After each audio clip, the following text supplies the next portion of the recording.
দ্বীনের প্রচার করে তাবলীগের লোকজন বিভিন্ন জায়গায় গিয়ে গিয়ে দাওয়াত দেয়, মহিলারাও দাওয়াত তাবলীগ করে, যার কারণে তারাও বাইরে যায়। এটা কি ইসলামের সম্মতি আছে? দেখুন, তাবলীগ তো প্রচার করতেই হবে, দ্বীনের কথা না বললে কে বলবে? ঘরের ভিতরে বসে থাকতে হবে না?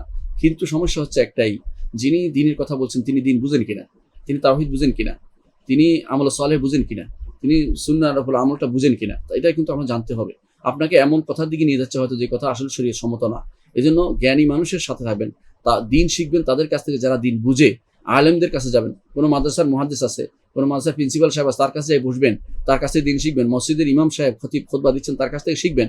যিনি জ্ঞানী বলে বিখ্যাত, তার কাছ থেকে শিখবেন। কিন্তু এমন কোন কিছু লোকের যাবেন না, হঠাৎ করে ভুঁইফোড় হঠাৎ করে উঠে আসছে, সুন্দর সুন্দর কথা দিয়ে আপনাকে আকৃষ্ট করছে, এমন কোন লোকের কাছে দ্বীন শিখবেন না। কারণ এটা দ্বীন জানে না, এরা হচ্ছে হঠাৎ করে কথা উঠছে এবং এরা আপনাকে এমন এমন কথা বলবে যে কথা কোনোদিন কেউ শুনেনি।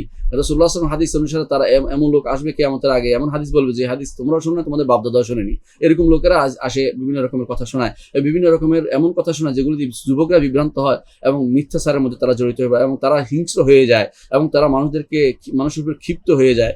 এই মানুষগুলো আসলে বিভ্রান্ত। এই দ্বীনের যারা তাবলীগ করে বেড়াবে তারা অবশ্যই জিন সম্পর্কে আগে জানতে হবে, প্রচার করবে ওই জিনিসটা যেটা আপনি জানুন। আপনি যেটা জানেন, যেটা আল্লাহর পক্ষ থেকে আসছে সেটা জানাবেন, রাসূলের পক্ষ থেকে সেটা জানাবেন।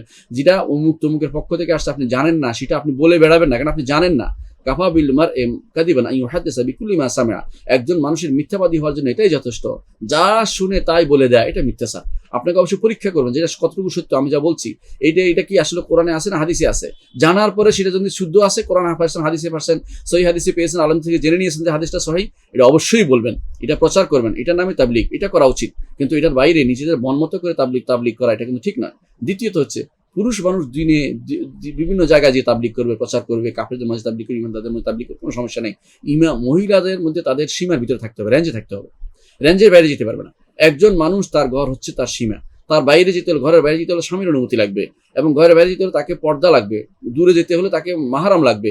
এগুলি সবই যথাযথভাবে থাকার পরে একজন মহিলা তিনি মহিলাদের মাঝে দাওয়াতের কাজ করতে পারবেন, যদি পুরুষদের সেখানে যাওয়ার সুযোগ না থাকে এবং সেখানে তার মাহরাম থাকে সাথে। যদি অনেক মায়ের সাথে যদি কোনো একজন এমন লোক যান যিনি মুরব্বী, তাহলে কি জায়েজ হবে? মনে করার কোনো কারণ নেই, জায়েজ হবে না সেটা।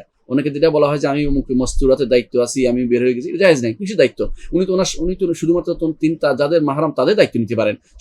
সারা দুনিয়ার মহিলাদের দায়িত্ব তিনি কিভাবে নেবেন? একজন স্বামী যদি কোনো একজন স্ত্রীকে সঙ্গ দেয় যে ঠিক আছে তুমি দিন জানো, চলো আমি অমুক জায়গাতে দিনের প্রচার করবার, সাথে গেছে এবং মহিলাদের মাঝে প্রচার করছে, এটা ভালো কথা, আলহামদুলিল্লাহ, এটা তো নেয়ামত। কিন্তু যদি না জানে আর মহিলাকে তিনি নিয়ে যান, তাও গুনাহগার হবে। আর যদি তিনি যদি মহিলার সাথে না যান, মহিলা যদি কোনো তাদের সাথে বের না হন, মাহরামের সাথে বের না হন, তাহলে তার জন্য সেটাও জায়েজ হবে না। তার জন্য যে যাইতে হলে অবশ্যই এমন জায়গায় যেতে হবে যেখানে তার মাহরাম আছে অথবা সেখানে তার নিরাপত্তা আছে।